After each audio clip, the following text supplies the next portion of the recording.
Hello, welcome back to the NOTCAST number 379. Good God, is Mark ever going to run out of things to talk about? Probably not. So yesterday, or more correctly Saturday, was record store day, although I prefer to think of it as record shop day. And I'm going to talk you through the things I bought, the things I didn't buy, and I'm going to do one of the ever unpopular Random Record Russian Roulette bits in a moment. And I don't quite know what's going to go in there. I think I do, but I'm not sure. But yeah, so first off, let's go through record store day. I don't like record store day. I think the concept of having to queue outside a shop, scramble around hoping that they've got what you want, being disappointed and having to pay through the nose on eBay is a really bad idea. It puts people off record stores and record shops. Also, I'm not a mornings person. I think we've given mornings people far too much power. And with record store day, that means that you have to be up early on a Saturday. And I don't like mornings. I really, really don't. I do my best work and I feel at my best in the evening. I often go to bed quite late, or depending on your point of view, quite early. And I don't get up. And somehow there's a virtue about getting up early. Everyone goes, you get up at 6 o'clock and, you do like 4,000 gym things and you pray to the God of your own understanding and all that stuff. And I'm kind of going, what's wrong in just staying up and doing it? What's wrong in that? Nothing, of course, but it depends who you talk to. So there you are.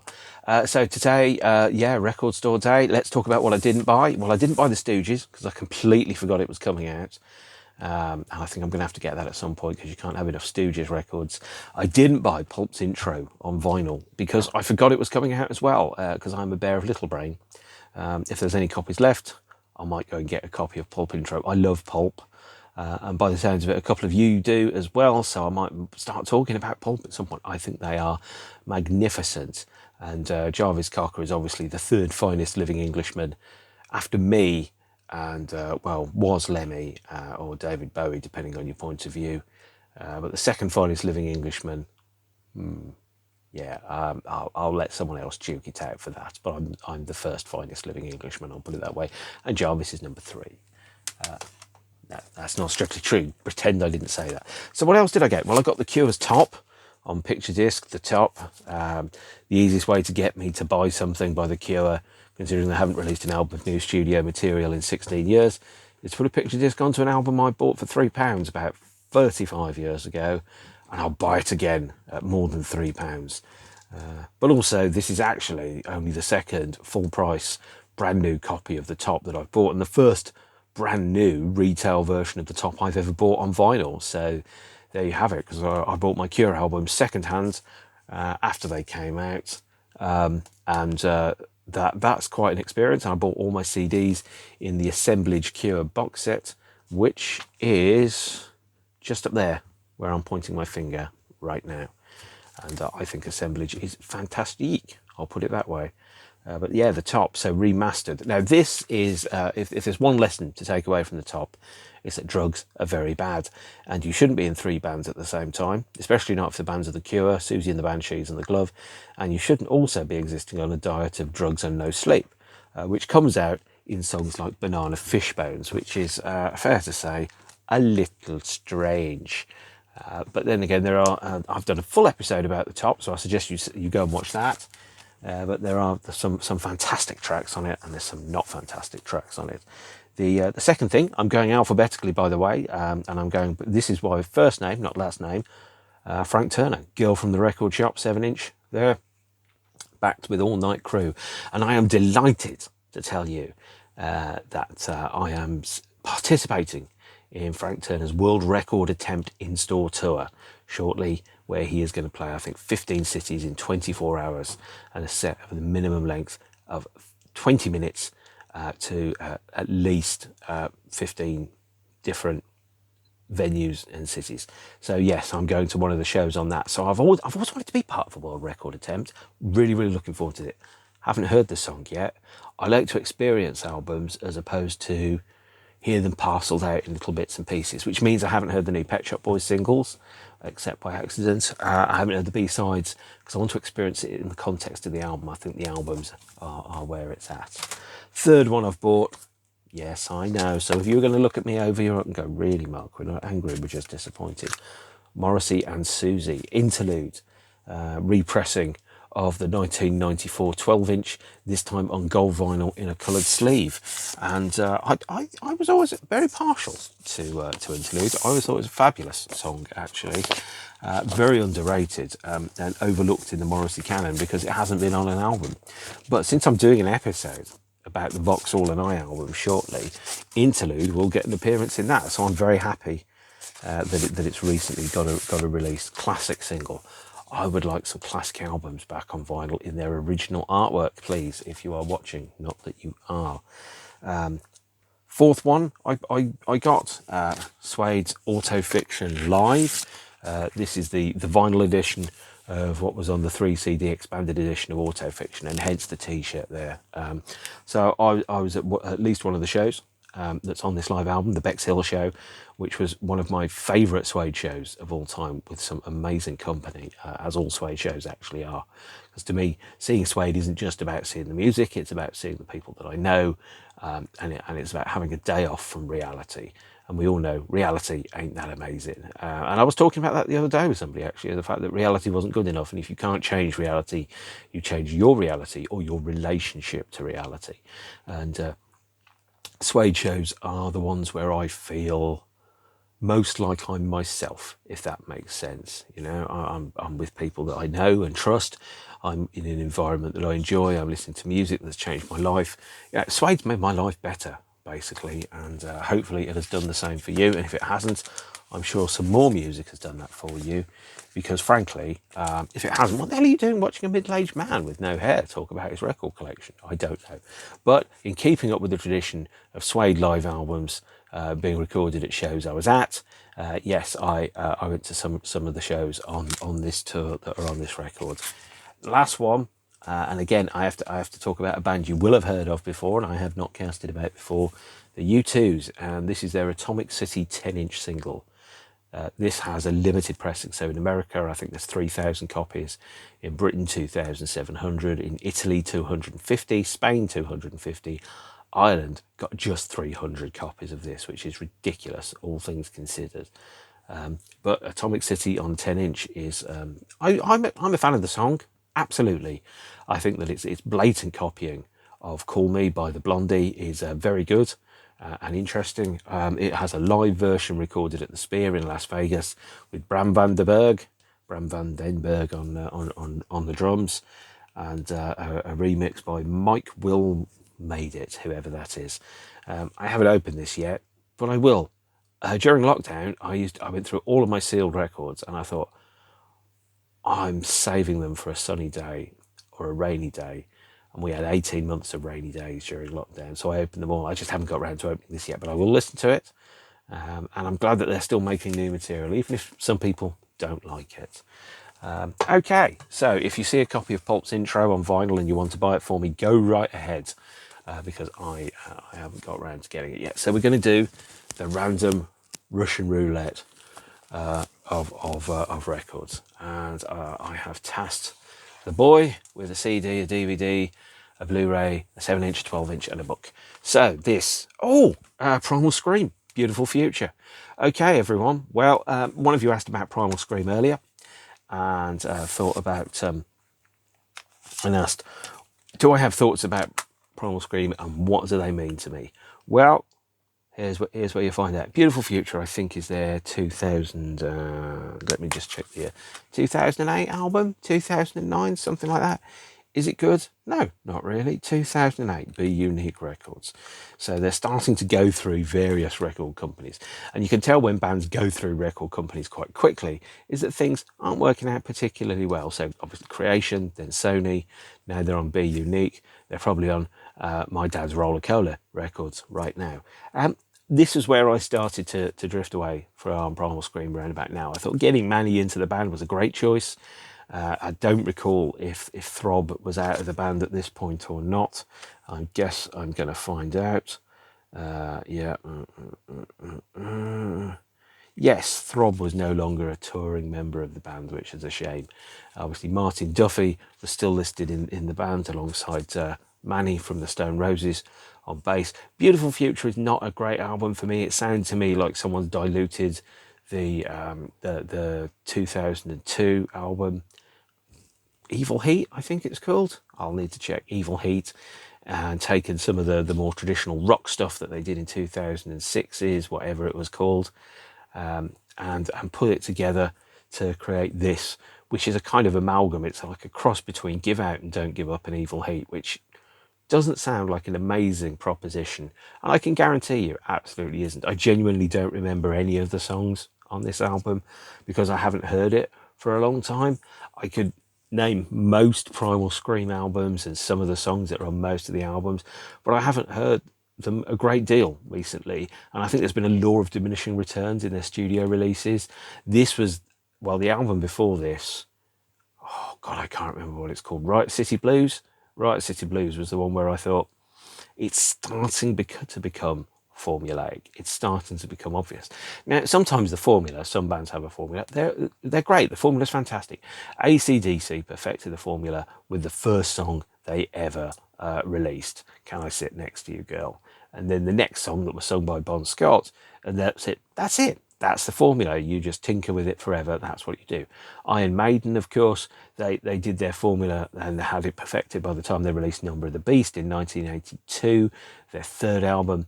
Primal Scream have their formula, and their formula is you either do kind of weird, dark, futuristic protest punk rock, or you do weird and totally like a tribute act to the Rolling Stones.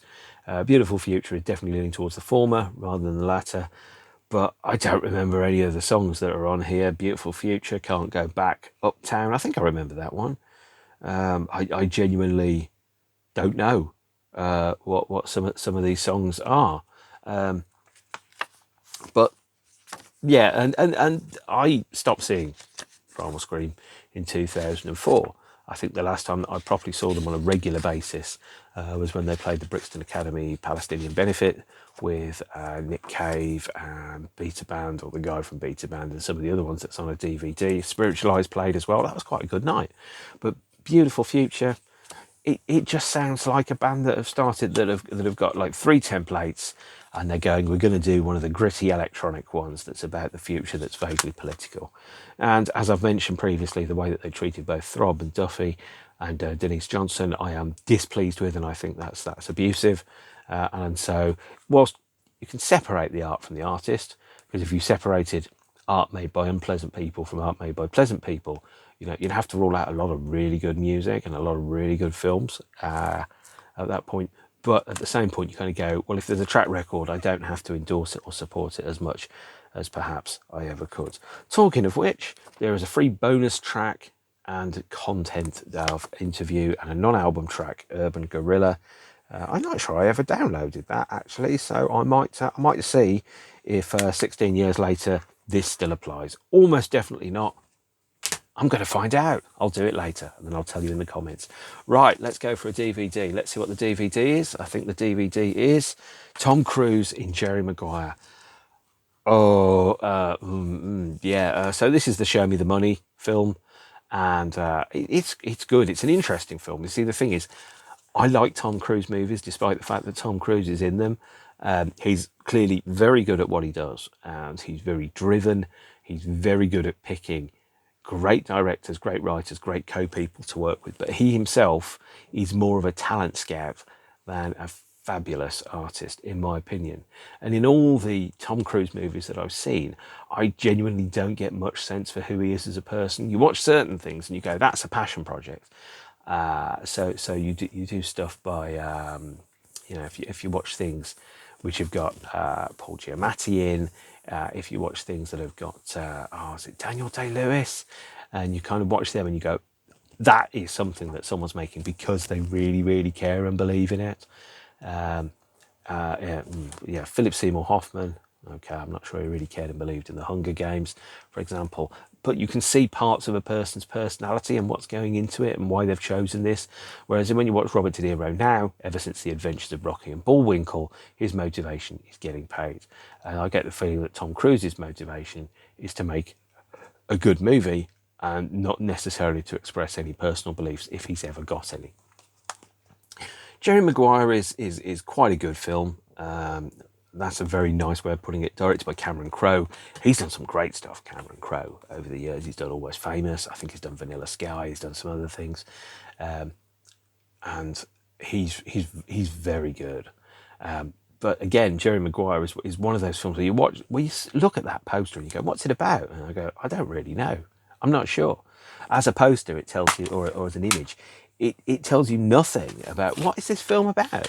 I don't know. It's about a guy and he can smile. Brilliant. What else is going on in this movie? Well, obviously it's about a talent scout and a top sports agent, long on ambition but short on scruples. And after that, I'm not really sure. I can't remember. Maybe it's a film about selling out your beliefs for money. It's been a while since I've seen it. And it's probably going to be a while till I see it again, but that's not the point, is it? I genuinely don't know what's going to come out here. Like, I know I can see the little blue of Blu-ray. I can't see what the film is. Oh, Jaws. Oh, I love Jaws. I've mentioned Jaws before. I really rate Jaws. I think it's a film that changed cinema. It's a film that changed the concept of the blockbuster. It's possibly one of the most obvious. It's a horror film, but it doesn't play or portray itself as a horror film because most of it is set in daylight. So it has all the horror film tropes, but it doesn't follow them. So obviously people or peoples being chased by a huge monster that's unknowable and undefeatable. What's more unknowable and undefeatable than a shark that lives on this planet? Not much, maybe one of those weird octopuses with massive beaks and stuff, a kraken or something, but there's a debate about whether they're real. But Jaws absolutely revolutionised cinema, revolutionised the concept of a blockbuster. Spot welded, I think, two things. One, the fantastical, the shark, with the grounded and the real, and then put those two worlds together, and cinema was never the same ever after that, because you kind of watch films now and it's like, well, the stakes are always going to be really, really high. It's always got to be about something that's about to get blown up or destroyed. It's all about that type of thing. And Jaws is a fabulous film. It's got this amazing kind of pull-in, draw-back zoom. The shot of Roy Schneider on the beach where it pulls in and draws back at the same point. And I just love the focus work on that. It's one of the best shots I've ever seen. I'm guessing, let me guess, although I can't really see who did it. I'm guessing, is it Vilmos Zsigmond or whoever did it? No, it doesn't tell me. I guess it is, but he did Close Accounts of the Third Kind, died recently. Absolutely fantastic cinema photographer, as good as Dean Cundy, in my opinion. People like that don't get the credit that they deserve. They think it's all the director and everyone else is merely technicians. This is the Blu-ray edition of Jaws, as you've probably already noticed. It has the Shark is Still Working documentary. It has the making of Jaws, and loads of extras on it as well, alongside a restoration, bringing it back from the original cinematic print to a high quality Blu-ray image as opposed to a dump onto a DVD. Love Jaws. Absolutely great. Not sure I could watch it particularly often. I have a very formative memory of not being allowed to watch Jaws 2 on television because my dad wanted to watch the fucking snooker, and being very, very, very upset about it indeed. Extremely very upset. And now, having seen Jaws 2, not quite so upset as I am about how bad Jaws 2 is. But there you are. Smile, you son of a... Right. Let's go in here and see what we've got. Well, a book. Ah, excellent. Stephen King's Christine. Love it. I've not read this book for 40 years. I love the film. Seen the film very often. Have the soundtrack album. Seen John Carpenter play live. Got the film on the special limited edition mega super duper Blu-ray set. Haven't yet read the book for about 40 years. I think Stephen King is a very underrated author. Now, admittedly, you look at how thick that is and you kind of go, is he being paid by the words? And when you've got 597 pages about this, you kind of go, yeah, definitely. But then at the same point, what Stephen King does have and did have at that point was he had the ability to both write and plot and to just do it and make it look easy when actually it's incredibly hard. When you're putting one foot in front of the other, when you're putting one word in front of the other, is to be able to portray something that keeps and maintains both the narrative integrity, the plotting, the scope of it, and the interest of the reader. because despite what I tell people when I'm out, not everything that's ever happened to me is an anecdote, nor is it worth repeating. And so when you think about what you put in a book, you also have to think about what you take out of a book. Stephen King's book of The Stand is very, very, very, very long indeed in its unexpurgated form. It's approximately the size of a small country, whereas in its released original form, it's a mere 700 pages or thereabouts, as opposed to something like 1,300 pages. Of course, a book so big, it might possibly be the biggest book in terms of actual number of pages ever released as a novel. I'm going to have to check what the longest ever novel is, aren't I, at some point. Christine is, I think, it's a really interesting film, and it's a really interesting book, although the film and the book have two slightly different angles. So in the book, Christine is a representation or a manifestation of the driver that used to be obsessed with the car, who died and now haunts the spirit of the car. In the book, the conceit is that the car itself is evil, and has, from the day it was born and the day it was manufactured, been possessed by evil that brings death and destruction to everybody who rides in her.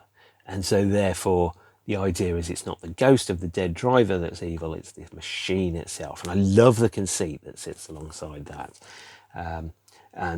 Then in this book, some of the similar ideas that are also in the film, the one about the obsessive compulsive nature of love, the idea of being spurned by a society around you and therefore falling for an object or a subject that can't love you back. A man who falls in love with his car and it becomes a consuming obsession that defines who he is. It's his personality. Like the guys, and they're like, well, I'm car guys, I'm record guys, I'm really into sport. I've got a photograph of me and, I don't know, Gary Lineker at one point. That's like the peak of their life. And you kind of think, okay, so are you a fully rounded human being, or have you focused in on one obsession? And as I was told by a drunk person that didn't like me and probably didn't like themselves, I like too many good bands and I need to fuck off out of the fandoms that he's part of.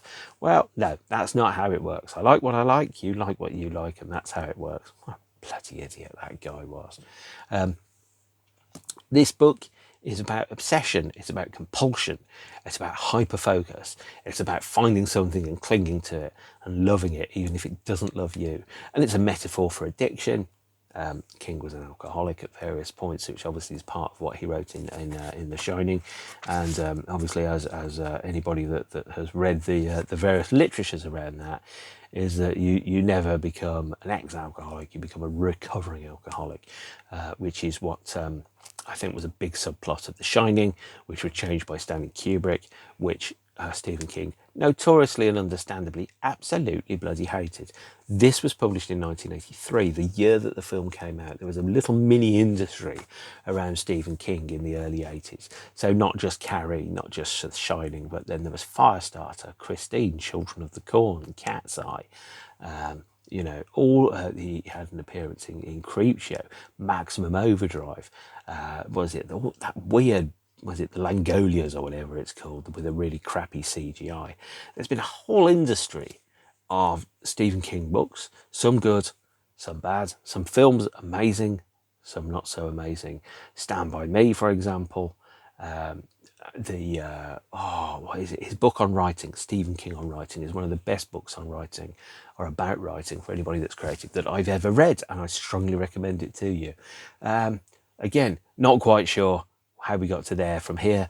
I think Christine is a phenomenal film. It's a really good book, although my memory of it is terrible and I need to read it again, which is good because I have a mountain of unread books, as per the cliche, the Japanese word, which means the pile of unread books. Okay, I think we've got 2-3 things left. So let's go for the 7-inch and let's see what it is. Oh, brilliant. Frightened Rabbit. It's Christmas, so we'll stop. I love this song. I love Frightened Rabbit. I'm so sad that I didn't get a chance to communicate that at the time that they were around. I really wish I'd been able to pick up on that whilst I was around. This is the 2023 edition of the record, which was a handmade lathe cut copy. I think there were 100 or maybe it wasn't handmade, but there was 150 of these that were put on sale in 2023, late December 2023. They were sold out in about 50 minutes. Luckily, I was near enough to a computer to be able to buy a copy and to get one of the missing links and the Holy Grails in my Frightened Rabbit collection, because as I've said before, I came to the band quite late. It's Christmas So Will Stop is like a number of other Scott Hutchison records was Christmas themed. He also did All I Want for Christmas is I think was it called All I Want for Christmas for Me is You or something like that. She Screams Christmas was another song. I don't tend to like Christmas songs. I think they're a little tacky, but actually there is something about them. As I've got a little bit older, it starts to feel a little bit more sentimental. And I've not always liked things that are 100% sincere, because I feel like it's lacking a degree of self-awareness or self-knowledge. You know, there's a time and a place for absolute sincerity. Normally it's under the covers with the beds, under the bed sheets with the doors closed. But there are also times when even then you need to be aware of and have a distance and be able to poke fun and laugh at yourself. So, you know, which not everybody does. I find sincerity, absolute sincerity, which is completely without any extra level of self-awareness, quite scary in music and art, because you then kind of go, it's all on the surface. There's nothing to really chew on. It's like eating a Big Mac as opposed to eating a steak, I think, whereas songs like, It's Christmas So Will Stop and things like that are brilliant. The lyrics are funny, but they're not funny, they're sad at the same point. They're funny in a sad way or sad in a funny way, because, you know, all things are inherently ridiculous. And they also have a sense of self-awareness, which is really, really important. You know, you either laugh with or you laugh at something when it's laughable. If you're laughing at it, there's a degree of cruelty in that. If you're laughing with it, it's because they know the situation is ridiculous themselves. And I always prefer to laugh with something than at it. Punching up rather than punching down. Punching down is laughing at something. Unless, of course, it's the Conservatives, because they're so utterly guileless and stupid, they don't realise how objectively ridiculous they genuinely look. Okay, this is the last one. Oh, hello. I was expecting something else, but this is it. This is Mogwai's Mr. Beast. And this is, oh God, their umpteenth album. I think it came out 2006, maybe. Let's quickly check the copyright dates. Yeah, 2006 on Play It Again Sam Records. This is still in its shrink wrap. But of course I have opened it. So I open it but keep it in its shrink wrap. Standard black vinyl edition from about 2006 or so. It's one of those albums that doesn't necessarily stick with you. And that sounds a bit weird, but Mogwai being an instrumental post-rock band, that generally 90% of their tracks don't have vocals, it's difficult to work out sometimes what is and isn't a song title or anything. Now, if I was to give you a fake Mogwai song title, let's call it My Jetpack is Broken But Somehow I'm Still Alive, for example, would be a fake Mogwai song title. Maybe I should put fake Mogwai song titles through all of it, and then you kind of work out that actually the titles and the songs really mean something. I also have here the CD DVD edition of Mr. Beast. This is the one which I experience more on the grounds that I listen to my Mogwai when I'm out, when I'm walking, as opposed to at home, generally speaking. And also the DVD has, I think it's a making of kind of documentary type thing on there. In the days when people were putting DVDs in albums to help you sell them as opposed to playing in-store shows. This has some great song titles on. It includes one of my favourites, which is called Glasgow Mega Snake. And also featuring, auto rock, acid food, travel is dangerous, team-handed, Friend of the Night, Emergency Trap, Folk Death 95, I Choose Horses, and We're No Here. Mr. Beast is a good album, really like it, but to be fair, it's just another Mogwai album, which means it's still really bloody brilliant. If you like music that's minimalist in a maximalist form or maximalist in a very minimalist form, Mogwai are a great band to listen to. because it's around repetition and variation within a series of set notes. It's not meditative, it's more contemplative. It's more music that I listen to when I'm thinking about thinking, or when I'm kind of walking around, or when I'm doing some complex spreadsheety, reporty type stuff. But that's not to say that it isn't meaningful. You can listen to it and sometimes you go, yeah, it's mellow, but it's mellow in an intense way as opposed to being intense in a mellow way, if that makes sense. You know, it's mellow in the sense of a reward, knowing the intensity of the reality that exists behind it. And that's one of the many, many reasons why I love Mogwai. I've loved them for, oh God, now 27 years. I don't think it's a phase I'm going to grow out of. So there you have it, a Random Record Russian Roulette and Record Store Day kind of adventure. So thank you for joining me on that. Hopefully you are still in fabulous spirits, considering it is a Monday, and I will see you soon. Some of you I'm sure I'm going to see at a gig in the next week or so, because I'm going to quite a few of them. So if I see you there, mine's a fizzy orange or a chocolate magnum ice cream. See you later, gang. Stay beautiful. I'll see you soon. The only other thing I am going to mention is I am seeing my brother soon. So if you have any questions for me on that, do let me know. I also am possibly seeing some actual real life friends. And assuming, James, that you're watching this, how do you fancy being in a NOTCAST? And if you are, brilliant. Let's think of some questions. So I will see you later, and stay beautiful. All right, bye.